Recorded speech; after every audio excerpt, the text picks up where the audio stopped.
I wanted to create a video example graphing a secant function, but I'm actually going to post this in a couple of separate parts. In this part, I wanted to focus on first graphing the reciprocal function. And that's always the way you should begin graphing a secant or a cosecant function, is to start by graphing the reciprocal. If it's secant, the reciprocal function is cosine. If it's cosecant, the reciprocal function is sine. So in this case, let me get my little pointer. Since we have this secant function here, the related cosine function is this one. Notice that I've kept everything the same. What's inside the function is the same, and the 1/2 outside. The only thing that I've changed is the function itself is cosine now instead of secant. All right, so this example, this part 1 is going to be mostly just another example graphing, well, a cosine function in this case. In part 2 of the video, I'll talk more about the relationship between the secant graph and the cosine graph. So if that's what you're more focused on, just I know how to graph cosine, but I'd like to see how to change that to the graph of secant, then you should move on to part 2 of this secant video example. For those of you who would like to see one more example graphing a cosine function, I'm going to work through that now. So a couple of things when you first start graphing a cosine function. One thing is it's nice to have a picture of the basic cycle of cosine in your head, which is, let me just draw a couple of axes here. The cosine graph, well, first of all, you get a complete cycle as x ranges from 0 to 2 pi. This is if we were just graphing plain old y equals cosine of x. Cosine begins and ends at its maximum value, which if it's just plain old cosine of x, that maximum value is 1. Begins and ends at a y value of 1. In the middle here, it reaches its minimum value, which is -1, right in the middle. Halfway between this initial point and this minimum point down here, halfway between, so right here, you get an x-intercept. And the same thing is going to happen halfway between this minimum point and this maximum point in the second half of the graph. Right in the middle, you get this x-intercept. So I'm going to plot those 2 points here and here. And that's the way I tend to graph sine and cosine functions, is by halfway points. So I start with, okay, where does the graph begin and end? If it's cosine, it begins and ends at 1.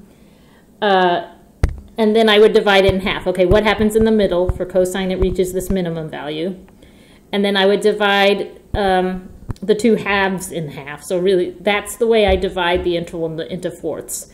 I take the initial and final points for my interval for one cycle, plot those y values, and then I just find midpoints. So I find the halfway point, and there's the middle y value for the graph.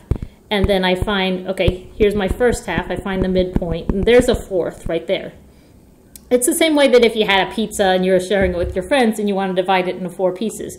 You would divide it in half, and then divide each half in half again. And that's where you get your 1/4 of the period. I had several questions about that, so I wanted to clarify there. Okay, and then I would just connect the dots here, and that's the basic graph for just y equals cosine of x. Now, I mentioned the initial and terminal points for one cycle. So this right here is if you have just plain old y equals cosine of x. But notice in this example, we've got this whole thing here, 1/2 x minus pi over 4. So we're going to get one complete cycle as what's inside there, which is called the argument, whatever's inside of your trig function. So as this argument, 1/2 x minus pi over 4, ranges from 0 to 2 pi. Now you solve this inequality for x to find the initial and terminal points for one cycle. And I'm going to see if I can fit it in the space I have. I'm sorry, I've run out of space a little bit here. One thing I'd like to point out at this point. So we've got fractions in the problem.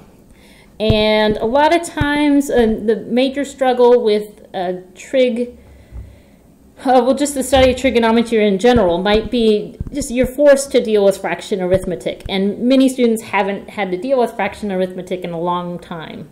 So that's sometimes their primary struggle. It's possible with this inequality to clear the fractions in step 1.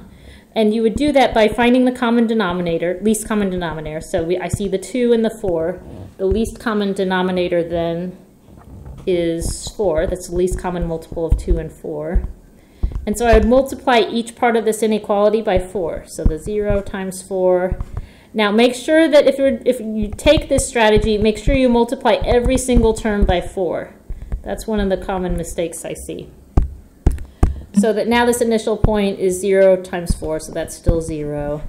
Here I've got 1/2 times 4, so I can cancel a 2, and that leaves 2x. Here the 4's just cancel, so this is minus pi. And then don't forget 2 pi times 4, so that should be 8 pi. Now if we add pi across the board and then divide by 2, we'll have the x isolated. I'm sorry, I'm trying to squeeze this into the bottom of the screen here. Let's see, so 8 pi plus 1 pi gives me 9 pi, and then divide each part by 2, and that'll isolate the x. Okay, so one cycle, I'm going to move over here, one cycle of this graph occurs as x ranges from pi over 2 to 9 pi over 2.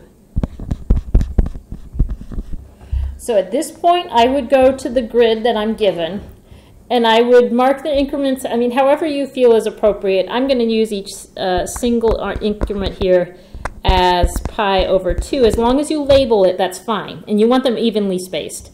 So this is 1 pi over 2. Let me get my pointer.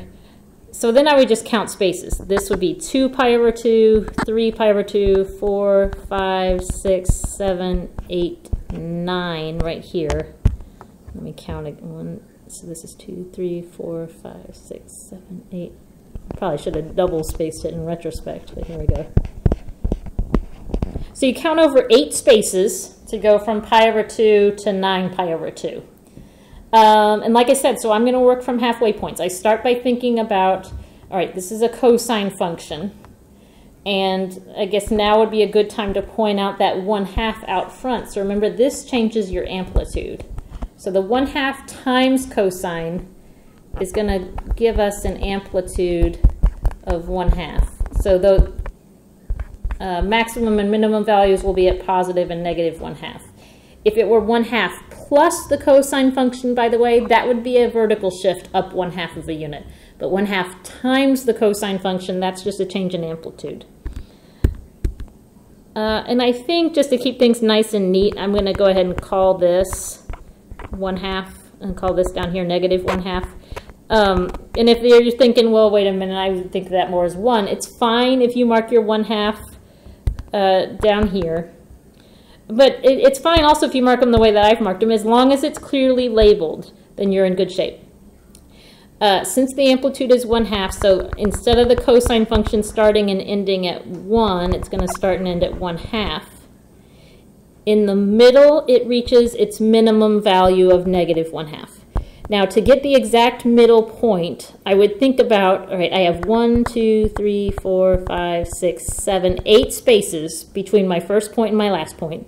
So if I just count over 4 spaces, 1, 2, 3, 4, then that would be my halfway point. You don't even have to label that x value, and I tend to advise students not to label it just because the graph gets so crowded if you're labeling every single x value. Now, so we've divided the interval in half. To divide it into fourths, we just divide in half again.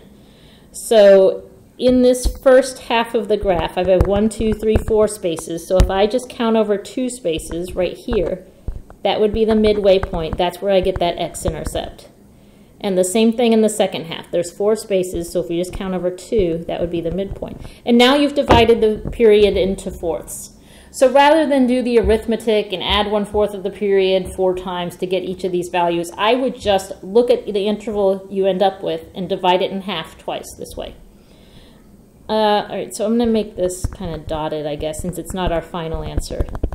But here we have the graph of this cosine function. In part 2 of the video, I'm going to take what I've drawn here and change it to the graph of this secant function that we were actually asked to graph.